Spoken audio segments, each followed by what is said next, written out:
Very good evening to you. I'm Lisa Boom with the CBC Evening News. In our top story tonight, Barbados has a new Governor General. She is former High Court Judge and current Justice of Appeal, the Honorable Sandra Prunella Mason. Prime Minister Fendel Stewart made the announcement earlier today. Lisa Lord reports. Justice of Appeal Sandra Prunella Mason will be installed as the island's 8th Governor General on January 8th next year. She is the second woman to hold the position of Governor General, following in the footsteps of the late Dame Nita Barrow. She previously acted as GG for a short period back in 2012. In an extensive list of firsts in a distinguished legal career, the 68-year-old was the first woman to be admitted to the bar in Barbados and the first woman to serve on the Barbados Court of Appeals. She was also the Chief Magistrate and the Registrar of the Supreme Court. Prime Minister Fendel Stewart says the selection of a head of state is never an easy task.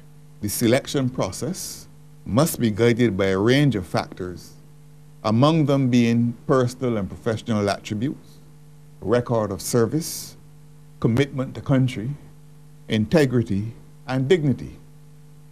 There are many Barbadians at home and in the diaspora who could qualify. On assumption of office, Ms. Mason will be conferred the title of Dame. Her Majesty the Queen has agreed to confer on the Honorable Sandra Prunella Mason the honor and dignity of Dame Grand Cross of the Most Distinguished Order of St. Michael and St. George. The Honorable Sandra Prunella Mason, on assumption of the office of Governor General, will, under the order of the Dame of St. Andrew, become the Chancellor and Principal Dame of St. Andrew. The 7th Governor General, Sir Elliot Belgrave, retired on July 1st after 5 years in office. Lisa Lord, CBC News. Thanks, Lisa. Opposition leader Mia Mottley has congratulated Madam Justice Sandra Mason on being chosen as the island's next Governor General. Speaking on behalf of the Barbados Labour Party, she says it is a crowning achievement in a long and varied career in public service in Barbados, the region, and internationally. Ms. Mottley says she is confident that Madam Justice Mason will bring to the office of Governor General the impartiality which is the hallmark of the other office which she held as a judicial officer in this country. The opposition leader notes that Ms. Mason has had many firsts, being the first female judge to be appointed to the Barbados Court of Appeal, adding that she looks forward to her installation and tenure as Governor General of Barbados. In other news now, Barbados needs a new South Coast sewage plant. That's according to a top official of the Barbados Water Authority. General Manager Keith Roy Halliday says the existing plant simply does not have the capacity to meet current demands. It is clear that we have a plant that must be replaced. It is clear that this plant must be upgraded. It is clear that we need to go from the primary level plant to a tertiary level plant. Our force main line is significantly compromised. It seems to be crumbling. What this means is that the effluent that is going out, that is going to go out to the sea, a mile and a half out to the various diffusers, it is not working the way it should. We are having recirculation or regurgitation, if you want to, of some of that effluent coming back into an effluent line and overwhelming or overloading our plant. Mr. Halliday also says the BWA's efforts to provide relief for residents and businesses on the South Coast have hit another snag. He says the authority successfully installed 3 new pumps in an attempt to bypass the blocked area in Worthing, but the largest of the pumps had broken down because of rags and other foreign materials in the lines.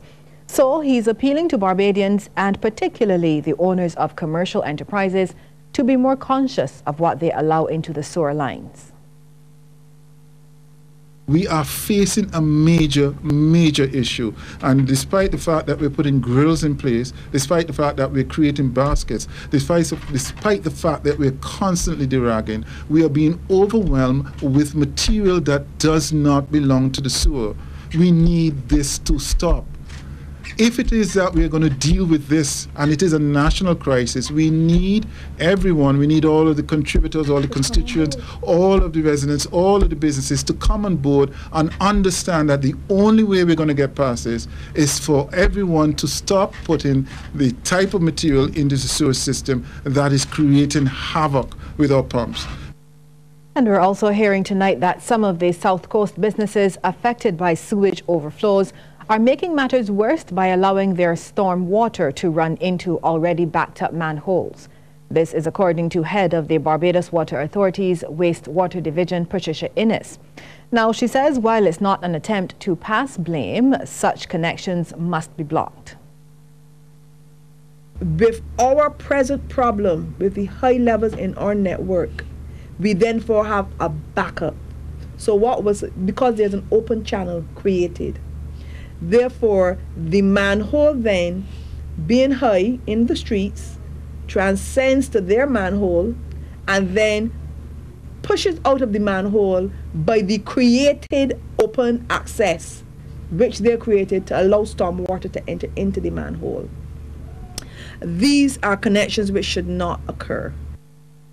Ms. Innes has, however, made it clear that not all businesses are guilty of this offence.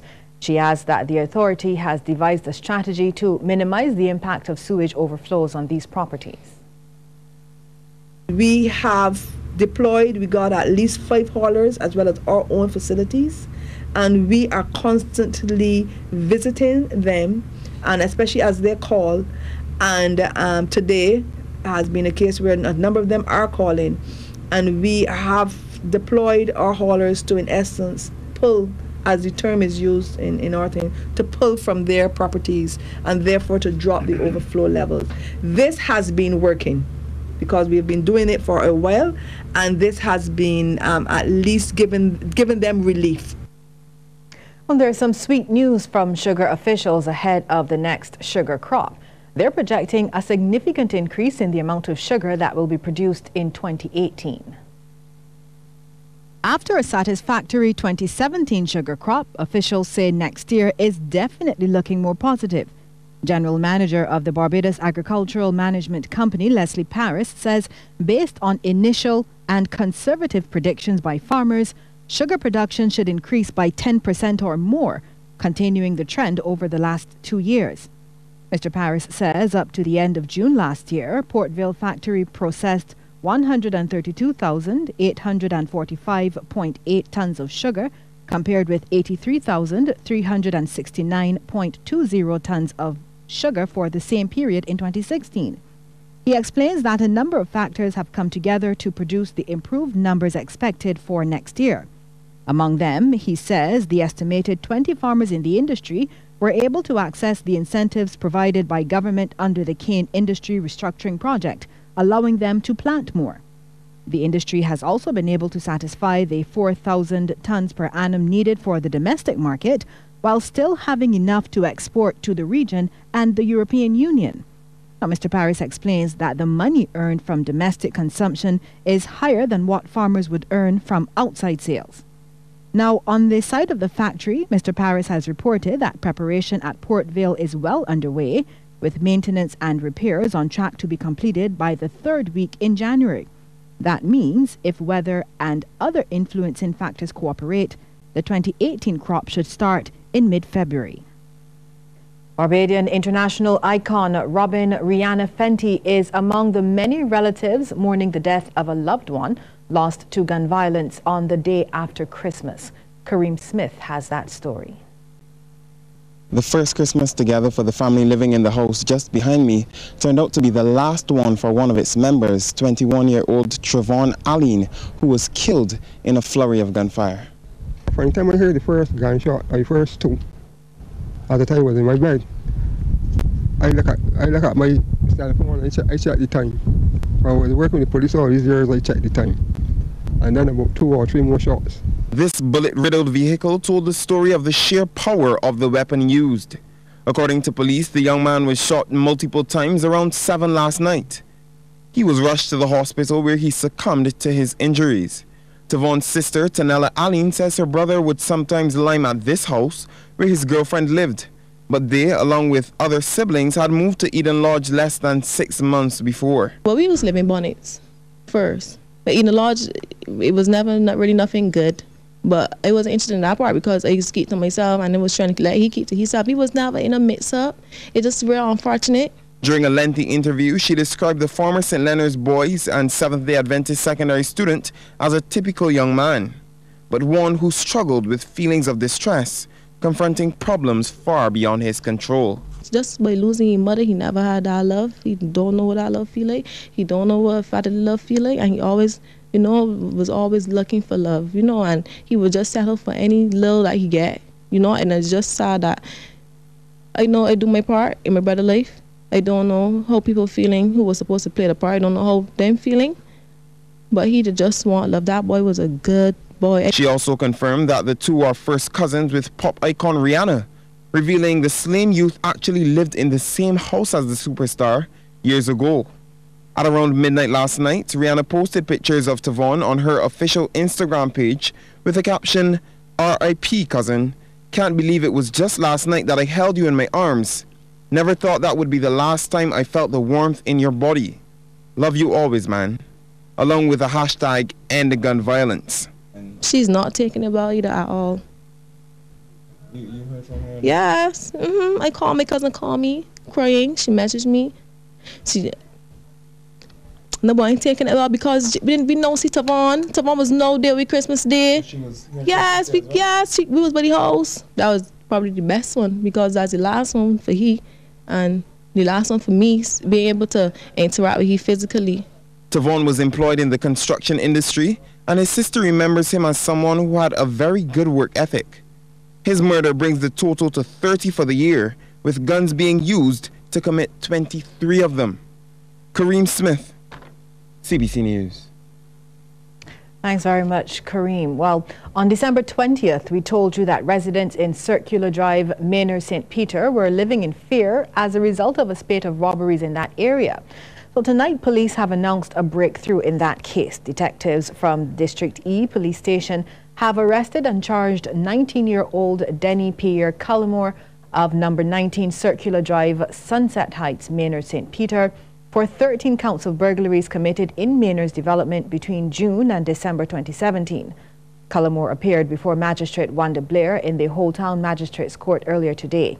He pleaded guilty to all of the offences and was remanded to the psychiatric hospital until the 16th of January next year, pending sentencing.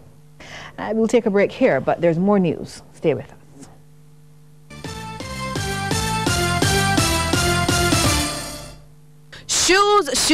Shoes. Megville is having a $29.95 shoe sale on selected items for 1 week only. Go to Megville for good shoes at good prices. Located on Palmetto Street, High Street, and Tudor Street. Simplify your life with the MyDigicel app. In just a few clicks, you can manage your account, top up and send credit, pay your bill, activate a plan, chat with an agent, and catch our special offers. It's a snap to use the app. That's right, and we did it just for you. It's MyDigicel. Christmas is truly special when we share gifts with those we love the most. We at 98.1 The One love our loyal listeners, and we wish to share our gifts with you. So make a wish from our gifts list and email your wish to us at christmaswish@cbc.pb. Every day we'll choose a name. If your name is called, you'll have 20 minutes to contact us and to make your 98.1 The One wish come true. We thank our valued partners, Course Unicoma Barbados, Peter Jewelers, Infinity Hotel, Italian Jewelers, Sorrel Pine Hill Dairy, Digicel Barbados.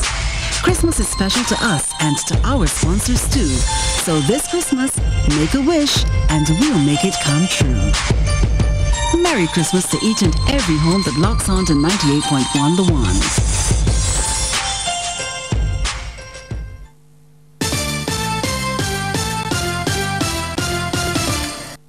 2017 has been a year of both challenges and successes for the Queen Elizabeth Hospital. This was evident in the assessment by Chief Executive Officer Dr. Dexter James during the hospital's annual Christmas service. He outlined some of the hurdles the hospital had to overcome during the year. We continue to daily struggle to mitigate stockouts of essential drugs and supplies, maintain the plant in a good state of repair, and respond to the new public health normal of injuries from accidents and violence. These, together with the need to find alternative financial resources to replace obsolete equipment and technology refresh, pose severe challenges to the board and management. Dr. James says despite the challenges, there is much the hospital can be proud of. We have managed to weather the turbulent storms and keep our doors open for business as a going concern. We have responded to the challenges of sustainability of services while simultaneously working diligently to strengthen the fiscal performance and management of the hospital. Greater efforts will be made to ensure that local businesses can withstand disasters in the coming year. That's according to Executive Director of the Barbados Chamber of Commerce, Carlos Wharton. He says while the Chamber already has a disaster risk reduction committee in place, it will be stepping up its efforts by engaging the relevant agencies locally and abroad. Anticipate that next year the Chamber will be undertaking a number of activities aimed at building resilience and sustainability amongst our members.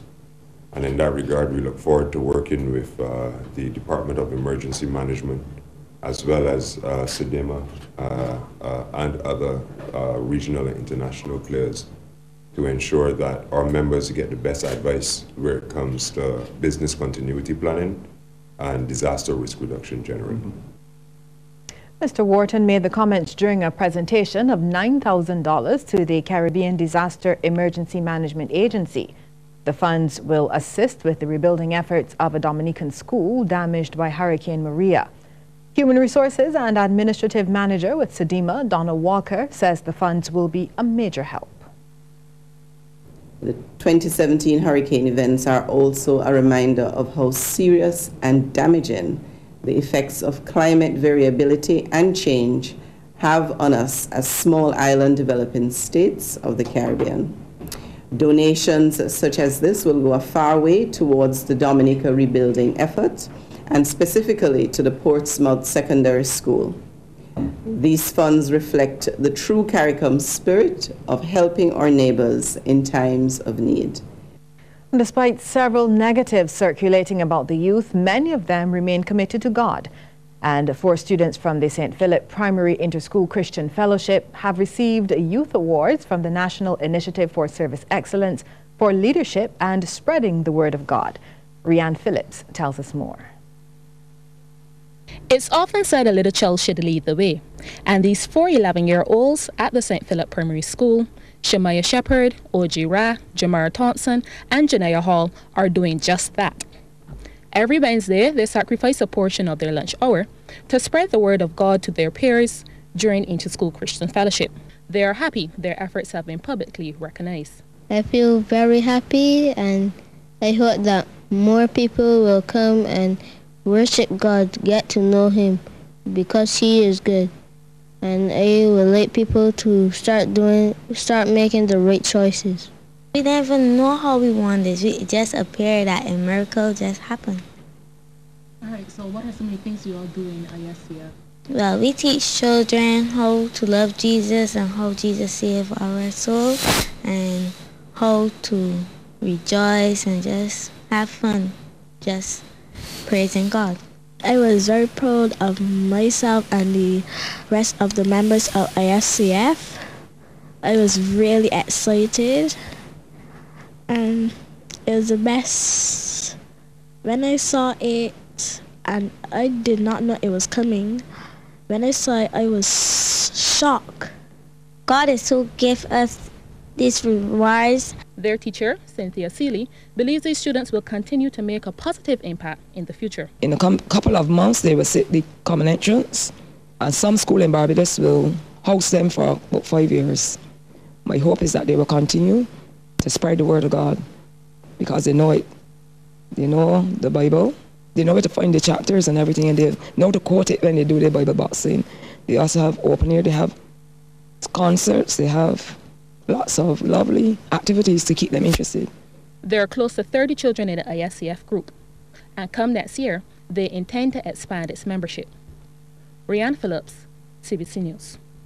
Thanks, Rianne. And still to come, a look at some of the stories making headlines across the region. How does Omega XL reduce inflammation? Omega XL is very effective at controlling pain associated with inflammation. The studies show great results time and time again for people with joint pain. If you walk around with pain, it's creating damage. Your blood vessels, your kidneys, possibly your brain. Fight back. Get rid of pain and inflammation with Omega XL. Get your Omega XL today. Live long, stay strong with Omega XL.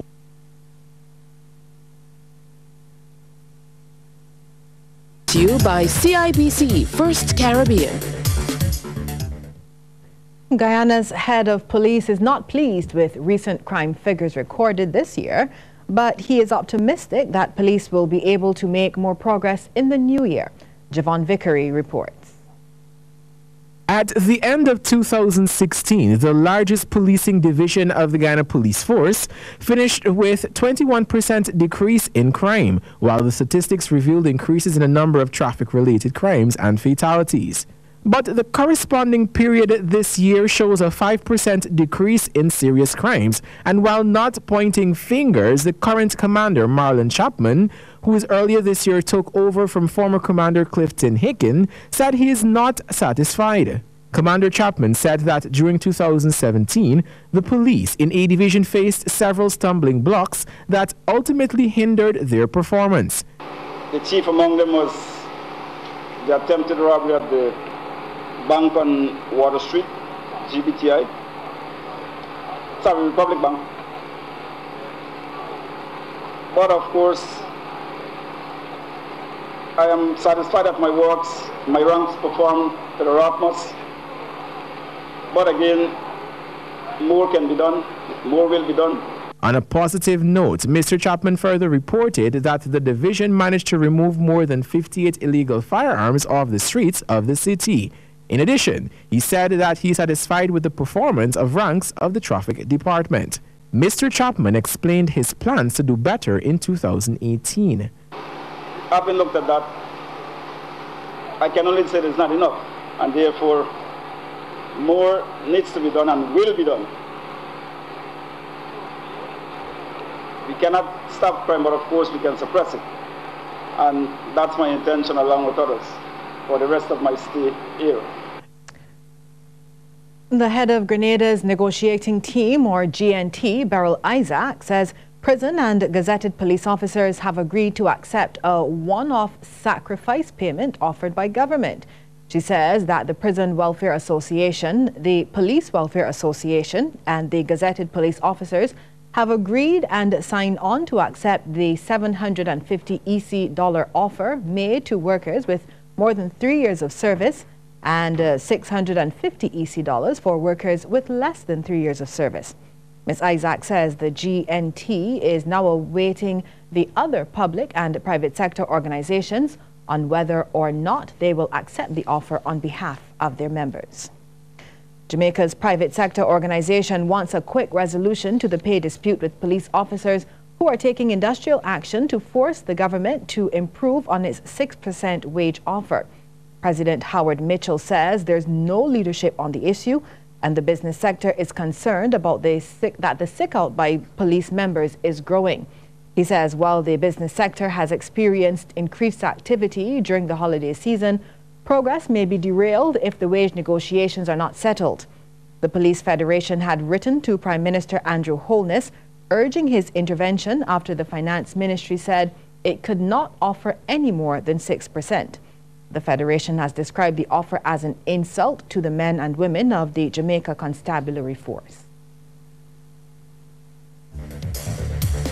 Across the Caribbean, brought to you by CIBC First Caribbean.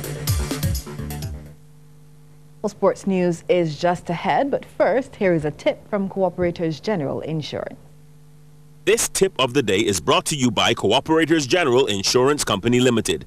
Insurance the way you want it to be. keep the building, especially the rear of the business, well lighted at night. This crime prevention tip is brought to you in association with the Royal Barbados Police Force.